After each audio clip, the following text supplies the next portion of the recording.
오늘 말씀은 창세기 17장입니다. 창세기 17장 할례 언약과 계명, 이름을 고친다는 뜻입니다. 하나님께서 아브라함에게 99세 때에 다시 나타나셨어요. 그 이스마엘 낳고 13년 만에 나타나셨는데 굉장히 오래지요. 그 아브라함과 사례가 가나안 땅에 들어온 지 10년이나 됐는데도 아이가 없어서 이스마엘을 낳을 계획을 하고 하가를 통해서 이스마엘을 얻었는데 하나님께서 조금 이렇게 섭섭하셨던 것 같아. 10년 넘게 14년 동안 침묵을 하셔요. 만약에 그러지 않았으면 중간중간 나타나서 확인시켜주고 또 믿음을 더할 수 있도록 표정을 보여주시고 또 징조를 나타내 주시고 하셨지 않았을까? 이건 추측입니다. 그냥 추측해 보는 것인데 어쨌든 13년간 침묵을 하시고 99세 때에 그래도 99세 때에 아마 하나님께서 계획하셨을 거예요. 하셨지만은 그 과정이 하나님을만 바라보지 않고 자꾸 인간적인 생각하고 인간적으로 뭔가를 해결하려고 하고 하니까 하나님께서는 더 이상 아무런 표정도 안 보여주시고 언약 말씀도 안 하시고 13년간 이렇게 침묵하지 않으셨을까 이렇게 생각 드는 것입니다. 그렇지 않았으면 하나님께서 늘 이렇게 나타나셔가지고 자주 이렇게 표정도 보여주시고 언약도 다시 확인시켜 주시고 해서 99세까지 가지 않았을까 이런 생각을 해보는 거죠. 그때 나타나셔가지고 아브라함에게 얘기를 하시면서 또 하나님의 언약을 확정을 시켜주는 거죠. 완전히 몸에 새겨준다고 말할 수 있을 정도로 확실하게 해주시고 또 이름까지 다 이렇게 고쳐주셔서 정말로 하나님께서 실행하시겠구나 라고 이렇게 인식이 들도록 이렇게 언약을 해주는 그러한 모습을 볼 수 있습니다. 17장을 통해서 17장 1절입니다. 아브라함의 99세 때에 여호와께서 아브라함에게 나타나서 그에게 이르시되 나는 전능한 하나님이라 너는 내 앞에서 행하여 완전하라 해서 이 말씀을 이렇게 볼 때에 하나님께서 좀 많이 섭섭하셨구나 이런 생각을 들어요. 나는 전능한 하나님이야. 뭐든지 할 수 있는 하나님이야. 왜 자꾸 딴 데 신경 쓰고 딴 방향으로 자꾸 이렇게 돌리려고 그래. 자꾸 인간적인 방법으로 해석하려고 그래.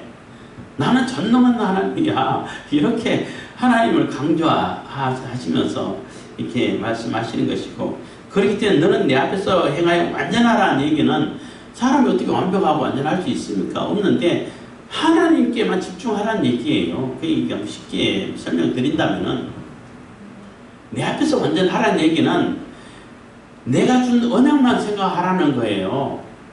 하나님만 집중해서 보라는 얘기예요. 다른 자꾸 인간적인 방법으로 세상적인 그런 생각을 자꾸 집어넣어가지고 자꾸 하나님의 언약이 왜곡되는 그런 방향으로 생각하지 말라는 거예요.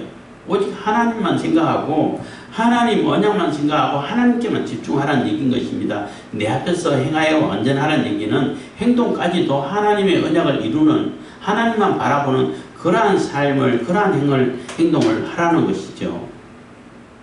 2절입니다. 내가 내 언약을 나와 너 사이에 세워 심히 번성케 하리라 하시니, 그래서 내 언약을 나와 너 사이에 세우고 또 지금 나와 너 사이지만은 네 후손, 그래서 아브라함과 또 언약이 이어지고 야곱과의 언약이 이어지죠. 그래서 언약의 당사자라고 말하면은 아브라함, 이삭, 야곱이 되는 겁니다.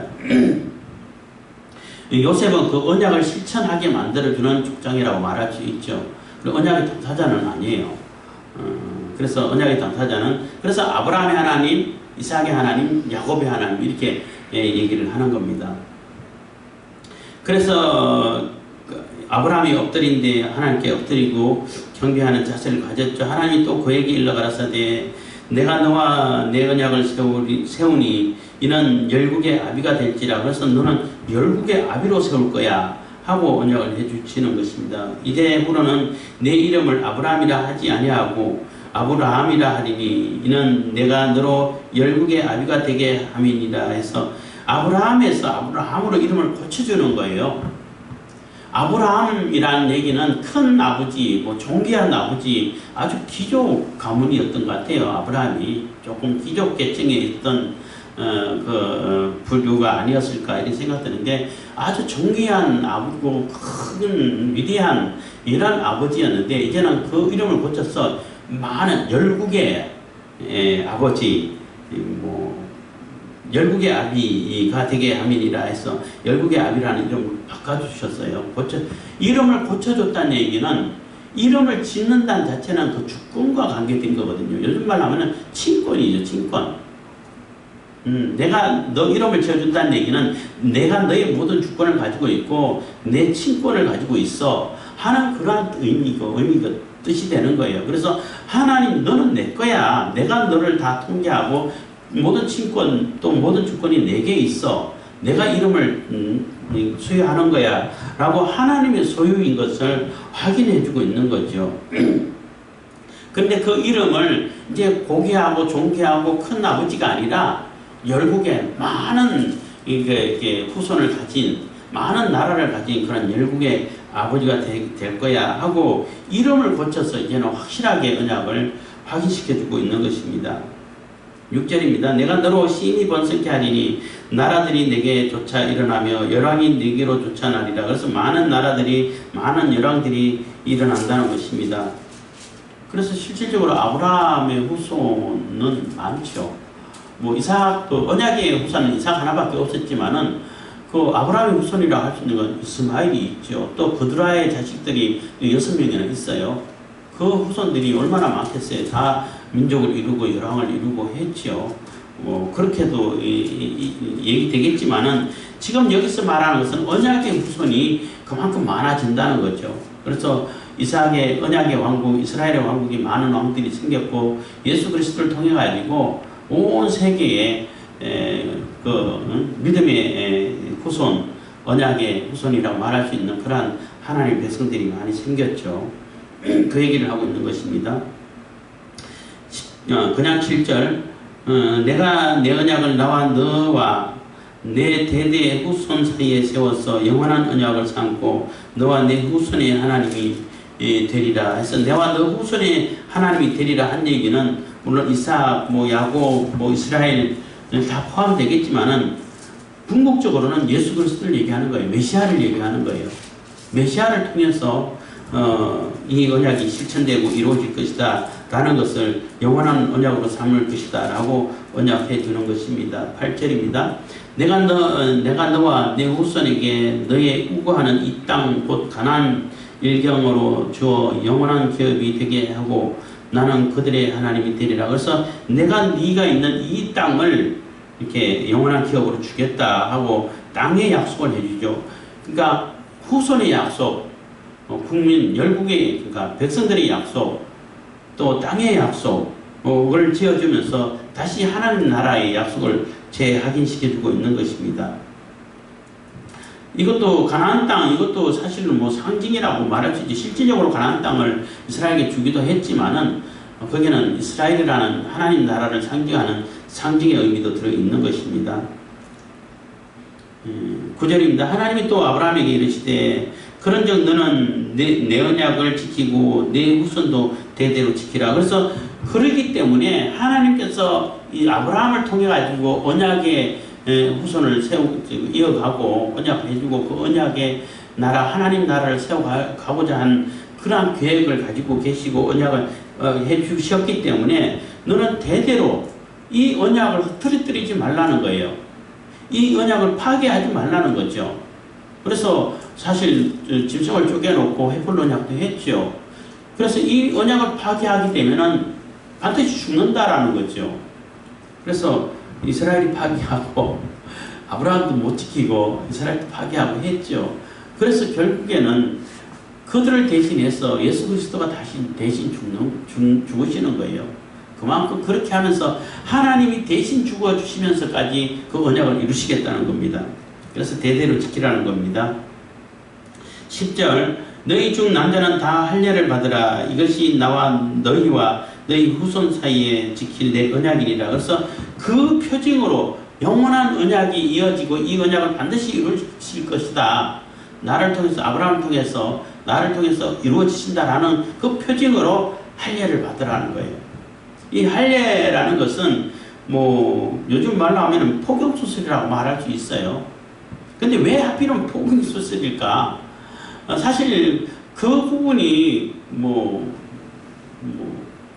없어도 되는 부분이죠. 뭐 역할을 이렇게 다 한 부분이라고 말할 수 있는데 왜 거기일까? 사실 그러니까 그 생식기를 싸고 있는 그 껍질 끝을 이렇게 잘라주는 것인데 생식기 자르면 안 되죠. 잘라주는데 왜 거길까? 언약의 생식을 얘기하는 거예요. 언약의 생식이 정결해야 된다는 거예요. 하나님의 언약이 이어져 가야 된다는 얘기예요. 그래서 할례 의식이 사실 정결 의식이에요. 또 다른 모습에. 사실 실질적으로 거기에는 또 굉장히 그 위생적인 의미도 있죠. 뭐 그래가지고 그 이스라엘만 할례 받는 것이 아니라 그 중동 그 지역에는 뭐 인도까지, 심지어는 인도까지 그 할례를 하는 의식들이 다 있었다고 그래요. 그 당시에는 다 그런 의식이 있는데 그 이스라엘 여기서는 그 의식을 가지고 와가지고 종교적이고 신앙적인 의미를 부여해 주는 거죠. 하나님의 언약을 부여해 주고 있는 것입니다. 그래서 그 언약의 표시로 하나님의 언약이 내 몸에 있다는 것을 늘 이렇게 인식할 수 있도록 해주겠다는 거예요. 그래서 하나님의 언약이 내 몸에 있는 걸 늘 이렇게 볼일 볼 때마다 이렇게 보면서 하나님 언약이 있구나 기억할 수 있죠. 뭐 돌판에 써준 것보다 돌판에 써준 거는 뭐 돌판 안 보면은 잊어버릴 수도 있잖아요. 근데 내 몸에 있으면 항상 볼 수 있잖아. 그래도 사람들이 잘 인식을 안 가니까 신약에 와서는 몸의 할례를 받지 말고 몸의 할례에 그건 중요한 것이 아니고 마음의 할례를 받으라고 강조를 해주고 있잖아요. 마음의 할례 받으면 잊어버릴 일이 없어. 몸에는 그냥 볼 때마다 생각할 수는 있겠지만은 안 보면 잊어버린다고. 그렇지만은 마음에 새겨 놓으면은 뭐 영원히 안 잊어버리죠. 그래서 정결 의식이기 때문에 신약에 와서는 바울도 그랬지만은 유대인이 되기 위해서는 할례를 받아야겠지만은 구원받기 위한 조건으로 받을 필요는 없다. 그거는 구원의 조건이 아니다. 행위로 구원받는 게 아니다. 이렇게 얘기를 하면서 그 마음의 할례를 주장하고 했죠. 그리고 그 예수님께서 세우신 또 이렇게 그 세례 의식으로 인해 가지고 다시 그 할례 개념하고 세례 개념하고 비슷하다고 볼 수 있어요. 그리고 또 생식기에 할례를 받으라는 얘기는 이게 언약의 후손을 남기라는 얘기예요. 생식을 하는 데 있어가지고 정결함을 가져라는 얘기예요. 아무에게나 가지고 그냥 후손만 나오면 돼. 이게 아니라는 얘기예요. 그래서 정결한 언약의 후손을 남기라는 얘기죠. 생식할 때도 정결해야 된다는 것입니다. 그런 의미가 들어있다고 말할 수 있는 것입니다. 그래서 너희 양피를 베어라. 이것이 나와 너희 사이에 언약의 표징이니라 해서 표징을 주셨습니다. 11절, 12절. 대대로 남자는 집에서 난 자나 혹 너희 자손이 아니요 이방 사람에게서 돈으로 산 자를 물어나고 난 지 8일 만에 할례를 받을 것이니라. 그래서 할례를 받을 수 있는 대상은 너의 집에 속한 모든 남자가 포함된다는 거예요. 왜 남자만 했냐 하면은 남자가 그 유전자 씨를 가지고 있으니까 그런 거예요. 여자 할례 받으라는 얘기는 안 나와 있어요. 그래서 이슬람 쪽에서는 뭐 여자 할례 한다고 해가지고 굉장히 별로 좋지 않는 결과를 가져오는 경우들이 있는데 그건 말도 안 되는 것이고 아무런 의미가 없는 것이고 하나님께서 명령도 하지도 않았어요. 오히려 하나님을 욕되게 하는 거예요. 남자에게만 남자 할례. 그리고 그 표피 껍질을 자르면은 별로 그렇게 큰 지장이 없어요. 물론 아플 때까지는 좀 아프긴 하지만. 근데 난 지 8일 만에 하라는 얘기는 그 아이를 낳으면 여성이 남자아이를 낳으면 7간 이렇게 부정한 기간을 가진다고. 그러니까 8일째는 정결할 때, 그 예물을 드릴 때 이때인데, 절기로도 맞고, 정결 예식으로도 맞고, 부정한 기간으로 끝나는 시간도 맞고 하는데, 의학적으로도 그런다고 그래요. 의학적으로 저도 들었으니까 얘기하는 건데, 8일 정도 되면은 가장 덜 아프고, 가장 이게 피가 응고가 잘 된다고 그래요. 그거 진짜 생각했으면은 아이를 낳았을 때 8일 만에 해줬으면 좋을 뻔했다 이런 생각도 들어요.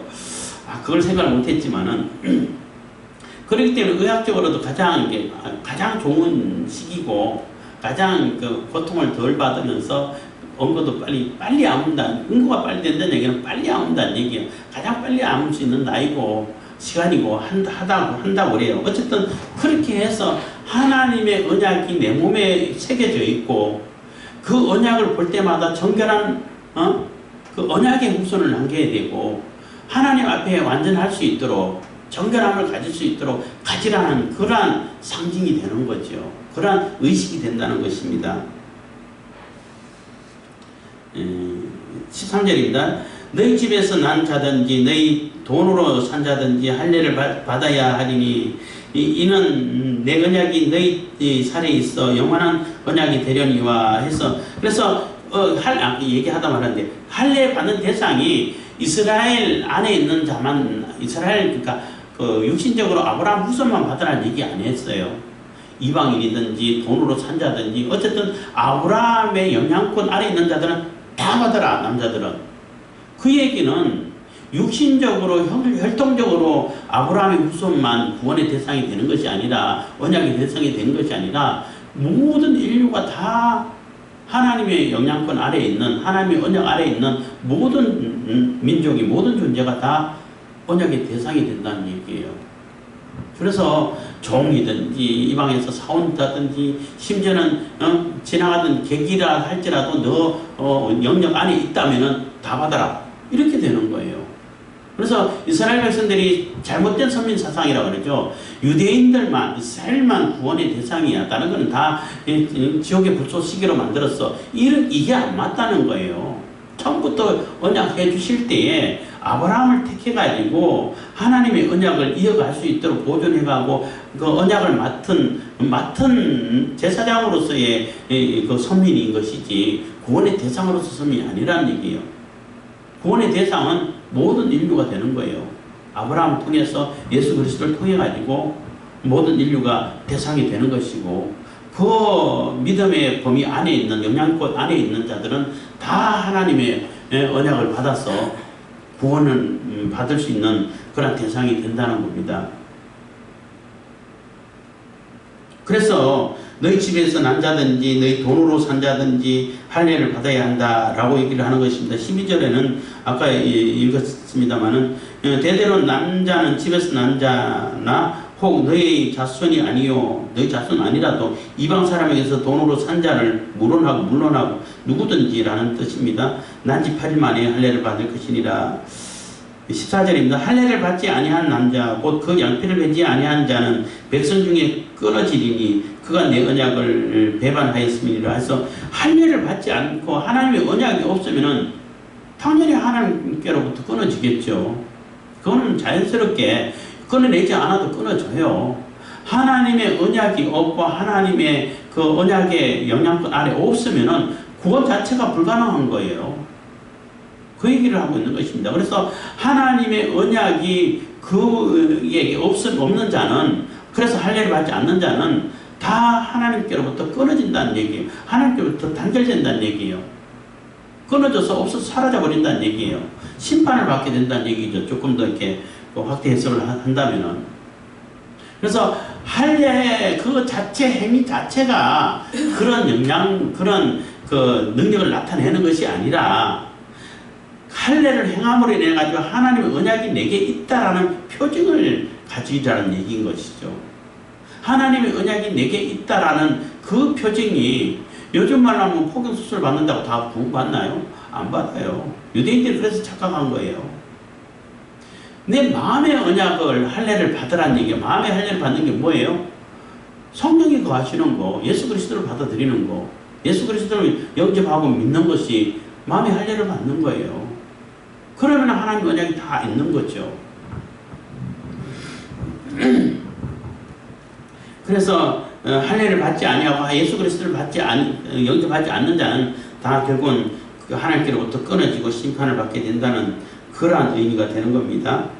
15절 하나님이 또 아브라함에게 이르시되 내 아내 사레는 이름을 사레라 하지 말고 그 이름을 사라라 하라 해서 그 안에 사례도 이름을 바꾸란 얘기예요. 이제 완전히 하나님의 언약 안으로, 하나님의 주권 안으로, 하나님의 통제 안으로, 하나님의 집권 안으로 완전히 들어오란 얘기죠. 하나님이 따로 이름을 지어주셨으니까. 그래서 사례라 하는 얘기는 그 공주란 뜻이에요. 여주인, 공주, 뭐 이런 그러다 보니까 이 집안이 굉장히 귀족 족속이었구나 이렇게 유추를 할 수 있죠. 생각해 볼 수 있는 건데 여주인이고 공주고 이런 이름에서 열국의 어머니야. 많은 자녀를 갖고 많은 나라를 가지고 많은 열왕을 가질 수 있는 그런 어머니야 하고 이름을 바꿔준 거예요. 대단하죠. 지금 자식 하나도 없고 이미 경수가 다 끊어졌고 뭐 인간적으로는 자식을 바라볼 수 없는 그런 사람인데 그러한 나이인데 아브라함에게 아브라함이라고 바꿔주고 또 사라에게 사라라고 이름을 바꿔줬다는 것입니다. 16절 내가 그에게 복을 주어 그로 네게 아들을 낳아 주게 하며 내가 그에게 복을 주어 그로 열국의 어미가 되게 하리니 민족의 열왕이 그에게서 나리라. 그래서 아브라함을 통해서 사라를 통해서 언약의 후손이 태어나고 많은 열국이 생기게 하겠다는 것입니다. 그랬더니 아브라함이 엎드려 웃으며 심중에 이르되 100세 된 사람이 어찌 자식을 낳을까? 사라는 90세니 어찌 생산하리요 하고. 그래서 아브라함 생각할 때 지금 99세야. 또 사라는 지금 89세야. 근데 뭐 1년 후에 낳는다 하더라도 100세고 90세인데 어떻게 애를 낳아? 말이 돼 안 돼 하고 그냥 헛웃음이 나왔다고 말할 수 있는 거죠. 콧방귀라 해야 되나? 코웃음이라 해야 되나? 에이 그게 어떻게 되겠습니까? 하고 헛웃음을 웃었는데 하나님께서 그 헛웃음을 진짜 웃음으로 바꿔주는 거예요. 굉장하죠.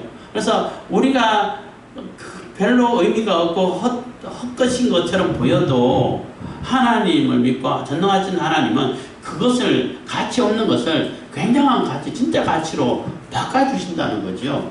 어쨌든 간에 헛웃음을 웃으면서 에이 어떻게 100세 된 사람이 90세 된 여인이 어떻게 생산하겠냐 하고 심적으로 웃고 하나님 다 보시죠. 그래도 18절 아브라함이 이에 하나님께 고하되 이스마엘이나 하나님 앞에 살기를 원하나이다. 그래서 이스마엘이 있습니다. 이스마엘이나 하나님 앞에 잘 자라서 하나님 뜻을 이룬 데 쓰시죠. 뭐 지금 이미 경수가 다 끊어지고 생식 능력 다 사라졌는데 뭘 그걸 바라겠습니까? 하고 오히려 하나님을 달래는 것처럼 이런 얘기를 하고 있는 것입니다. 그랬더니 하나님 19절 하나님이 가라사대 아니라 내 아내 사라가 정녕 네게 아들을 낳으리니 너는 그 이름을 이삭이라 하라. 내가 그와 내 언약을 세우리니 그 후손에게 영원한 언약이 되리라. 그래서 아니야 네 아내 사라가 아들을 낳을 거야. 그 이름을 이삭이라 해라. 이삭이라는 뜻이 웃는다는 뜻이 웃음이라는 뜻이거든. 웃음이라는 뜻이에요. 이삭이 웃음이라는 뜻입니다. 그래서 아브라함이 웃었잖아. 나중에 사라도 웃어요. 심중으로. 그 웃음을 그럼 네가 웃었지. 그러니까 웃음이라고 이름을 지어. 진짜 웃음이 될 거야. 그래서 사라가 나중에 고백을 하죠. 하나님께서 나를 웃게 하셨다고. 기쁨을 주셨다는 거예요. 이렇게 되는 겁니다. 그래서 그 헛웃음을 진짜 웃음으로 바꿔주겠다는 거죠. 그게 하나님의 언약이고 하나님의 능력이 되는 것입니다. 그래서 이삭이라 하고 이삭하고 내가 언약을 맺겠다고 약속을 해주고 있는 거예요. 내가 그와 내 언약을 세우리니 그의 후손에게 영원한 언약이 되리라. 이스마엘에게 이르러는 20절 이스마엘에게 이르러는 내가 네 말을 들었나니 내가 그에게 복을 주어 생육이 중다하여 그로 크게 번성할지라. 그가 12방백을 낳으리니 내가 그로 큰 나라가 되게 하려니와. 그래서 이스마엘도 네가 기도했기 때문에 내가 들어주겠다는 거예요. 물론 언약의 후손은 아니지만은 육신적인 그 자식이지만은 네 얘기를 들어가지고 그도 큰 나라가 되게끔 12방백이 되게끔 해주겠다는 얘기예요. 완전한 하나의 나라를 세울 수 있도록 만들어주겠다는 거예요. 12방백은 12가 완전수잖아요. 완전수이기 때문에 완전한 나라를 형성시키겠다는 거죠. 하나님 나라하고 세상 나라하고 비교는 되겠지만은 어쨌든 이스마엘도 내가 버리지 않고 12방백을 세우는 완전한 나라가 세워지는 그러한 그 나라로 세워주겠다는 것입니다. 그래서 이스마엘 얘기하고 또 이삭 얘기하면 이삭을 하나님께서 이삭하고 사라가 낳은 이삭하고 언약을 세우겠다고 약속해 주셨잖아요. 21절도 내 언약은 내가 명년 이 기한에 사라가 내게 날 이삭과 세우리라. 그래서 내년에, 명년이라는 얘기는 내년이라는 뜻이에요. 내년에 이삭하고 세우겠다는 거예요. 22절 하나님이 아브라함과 말씀을 마치시고 그를 떠나 올라가셨더라. 그래서 올라가셨다 했는데 사람이 몸을 입고 여기 오신 그러한 모습을 이렇게 얘기해 주는데 하나님이 아브라함에게 이삭에게 번제를 바치라고 명령을 해요. 정말로 생뚱맞고 말도 안 되고 엉뚱하고 하나님이 어떻게 이신제사를 하라고 명령하실까 할 정도로 그렇지만 하나님 명령이 분명하다는 얘기예요. 하나님 명령은 하나님 말씀을 거역할 수 없는 말씀이기 때문에 분명한데 아브라함이 이삭을 바칠 때에 주저 없이 가서 하나님 명령대로 실행할 수 있었던 것은 생각을 해보세요. 분명히 이삭하고 약속을 이루시겠다 했거든. 언약한다고 했단 말이에요. 근데 이 이삭을 죽이게 되고 번제를 되면 다 죽여서 각을 떠서 다 태워서 드리는 건데 드리면은 하나님 약속을 못 지키는 게 아니냐? 이렇게 되잖아요. 근데 아브라함은 하나님이시기 때문에 그 이삭을 다시 살리실 거라고 믿었다는 거죠. 히브리서의 얘기인 거예요. 하나님께서 분명히 다시 살릴 것이다. 부활을 얘기하는 것이죠. 예수님 부활을 상징하는 것인데 분명히 살리시기 때문에 얼마든지 드려도 하나님께서 살리시고 하나님께서 언약을 지켜가시기 때문에 된다는 거예요. 그래서 주저없이 드렸다 이렇게 생각할 수 있는 것입니다. 그리고 이스마엘에 대해서도 얘기하려고 했는데 잊어버렸습니다. 일단 생각나면 다시 말씀드리겠습니다. 23절 이에 아브라함이 하나님이 자기에게 말씀하신 대로 이날에 그 아들 이스마엘과 집에서 생산한 모든 자와 돈으로 산 모든 자 곧 아브라함의 집 사람 중 모든 남자를 데려다가 그 양피를 베었으니 그래서 그 확실한 약속의 말씀을 듣고 아브라함은 주저없이 그날 바로 실행을 하는 거예요. 뭐 조금 있다가 나중에 좀 며칠 지났다가 기다렸다 준비해서 이게 아니고 오늘 바로 실행해가지고 모든 자들이 다 할례를 받고 할례 의식을 실행했다는 것입니다. 24절 아브라함이 그 양피를 벤 때는 99세였고 그 아들 이스마엘이 그 양피를 벤 때는 13세였더라. 그래서 이스마엘이 13세에 할례를 받았기 때문에 아랍인들은 13세가 되면은 할례를 한다고 그래요. 근데 요즘은 그렇지도 않고 8일 만에 하긴 하나 보더라고요. 뭐 옛날에 누구죠? 아랍의 그 남편이 아랍이 있었잖아. 그 아이를 보니까 걔가 13세 안 됐는데 쬐끄만데 걔도 8일 만에 했던 것 같아. 벌써 그 할례 자국이 있더라고. 파키스탄에 있는데 어쨌든 이슬람이잖아요.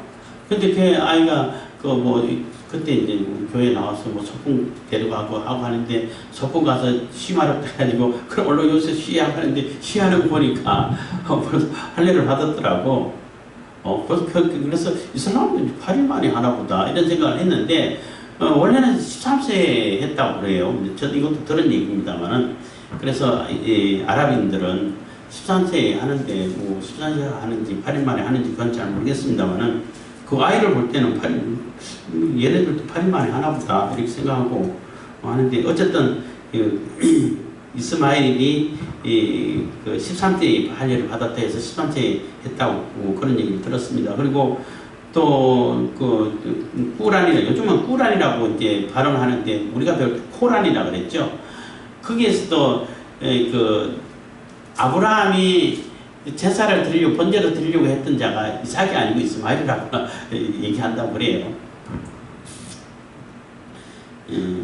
그래서 26절 당일 아브라함과 그 아들 이스마엘이 할례를 받았고 그 집의 모든 남자 곧 집에서 생장한 자와 돈으로 이방 사람에게서 사온 자가 다 그와 함께 할례를 받았더라. 그래서 할례를 받은 것은 아까 얘기했던 것은 정결 예식이에요. 그 할례 그 자체가 능력이 있는 건 절대 아니에요. 절대 그 능력이 있는 게, 그러니까 선악과 그 과일 자체에 독이 들어있어가지고 악을 막 생산하게 만들고 이러지 않는다는 거예요. 그냥 과일이에요. 근데 그 과일을 다 먹는 행위 자체가 죄를 범하게 만들고 악을 경험하게 만드는 것이 되는 것처럼 할례를 받는 것이 할례 자체에 능력이 있는 것이 아니라 하나님의 언약이 내게 있다라는 그 상징이, 그 표식이 내게 있기 때문에 그게 능력이 된다는 거예요. 하나님의 언약이 내게 있어 하는 그 믿음이 능력이 되는 것이지 그 행위 자체가 능력이 있는 건 아니라는 겁니다. 그렇기 때문에 지금은 마음의 할례를 받아서 예수 그리스도를 영접하고 예수 그리스도를 통해 가지고 성령이 내주하심으로 인해 가지고 또 이렇게 하나님의 언약이 우리 영원히 우리 속에 새겨져 있는 하나님께서 성령께서 영원히 내주하시는 그러한 것으로 인해 가지고 우리가 영생을 얻게 되고 하나님의 백성이 되고 하나님 나라의 백성이 되고 하나님 자녀가 되는 그러한 것이 되는데 그것이 이제 표징으로 할례가 오게 되고 지금은 정결 예식을 세례로 정결 예식을 대신하죠. 뭐 할례 받아도 돼요. 뭐 그거는 그 위생하고 관계 있으니까 또 나름대로 뭐 표식이 될 수 있으니까 뭐 할 수 있는데 그것을 할례를 받았다고 해가지고 구원받고 할례를 안 받았다고 해가지고 구원받지 않고 아니에요. 이슬람도 마찬가지겠지만은 유대인들도 지금 할례를 해요. 유대인이 되려면 할례를 받아야 돼요. 이런 얘기가 되는 것이고 뭐 이거하고는 상관이 굳이 연결이 될지 안 될지 모르겠지만은 여호와라는 그 네 글자가 있어요. 뭐 네 글자가 있는데 그 글자를 세로로 쓰면 사람 모습이 돼.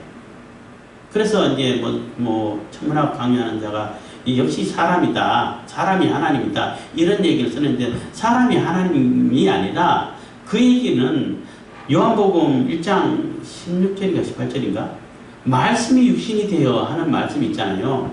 하나님이 인간의 육신을 입고 오셨다는 그런 표가 돼요. 괜히 저게 뭘까 이게 아니라 처음에 그리고 성령이 우리에게 내주하심도 되는 것이고 그렇게 이해를 하시면은 당황할 필요가 없다는 것입니다. 혹시 그런 강의를 듣는다 할지라도 혹시 그런 강의하는 자가 이 얘기를 듣는다면 말씀이 육신이 되어 오신 하나님을 얘기하는구나, 예수님을 얘기하는 거구나 이렇게 생각하시면 된다는 것입니다. 어쨌든 하나님의 언약이 내 몸에 있다 라는 것이 중요하다는 거예요. 이제는 내 몸이 아니라 내 마음의 심정에 있다라는 것이 이제 확실한 최종적인 언약이 되는 것이죠. 그래서 하나님의 백성 되는 길을 이렇게 열어 보여주시고 또 하나님께서 이렇게 표징으로 확실하게 인식시켜 주셔서 표시를 해 주셔가지고 하나님의 약속이 반드시 이루어지는 거구나 라고 기다릴 수 있게 되고 그래서 아브라함은 헛웃음을 웃었지만은 사라도 마찬가지입니다만 헛웃음을 웃었지만은 그 웃음이 변해하여 진짜 웃음으로 바뀌어지는 그러한 모습을 우리가 볼 수 있는 것이고 아까 잠깐 생각했다가 잊어버렸다 못했는데 그 아브라함은 하나님께서 이름을 붙여주셨어요. 그러니까 아브라함의 후손 아들 이삭을 통해 가지고 이삭의 후손이 야곱인데 야곱이 이스라엘로 바뀌잖아요. 하나님 백성으로 바뀌는데 그 구조가 하나님이 예수 그리스도를 통해 가지고 우리가 하나님의 백성 된다는 구조하고 똑같은 거예요. 그런 의미가 들어있어요. 그런 의미가 있는 것이고 이삭은 이름을 안 바꿨잖아. 아브라함도 이름 바꾸고 이삭도 이름 바꿨는데 이삭은 이름을 안 바꿨어요. 이삭은 그대로 이삭이에요. 왜 그럴까? 예수님을 상징하는데 예수님은 거듭날 필요가 없어요. 그래서 어떤 유튜브를 듣다가 잠깐 지나가다 들었는데 예수님도 거듭나셔야 되고 어찌 얘기하는데 그건 아니에요. 예수님 거듭날 필요가 없어요. 그거는 신학적으로 안 맞는 얘기예요. 왜냐하면 예수님은 죄인이 아니시기 때문에 생각나서 이 말씀드렸습니다. 그래서 어쨌든 간에 하나님께서는 할례 언약을 통해 가지고 분명하게 하나님의 언약은 실행된 것 갖고 있고 실천하시겠다는 의지를 우리 몸에 새겨주셨다는 것을 꼭 기억하시고 우리가 하나님 앞에 나서서 하나님 앞으로 나아갈 수 있는 길을 하나님께서 열어주셨다는 것을 꼭 기억하시면서 늘 하나님 백성으로서 하나님 자녀로서의 온전한 삶을 다 살 수 있기를 바라겠습니다. 기도하겠습니다. 사랑해 주신 감사합니다. 이 시간에 은혜와 복을 베푸심을 감사드립니다.